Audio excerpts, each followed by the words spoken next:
We have a new project here. Ito na siyang tabunan ko.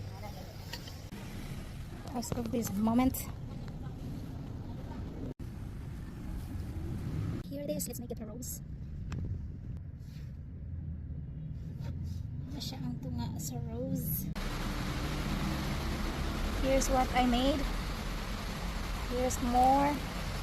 Huwag mo na ito butang sa iyang lingin-lingin. Oops, nangaligid ang everything. Pero kasandaan na ito na siya. Punta nila yun. Mga small things, flowerets. See? Ay, di mo maklaro.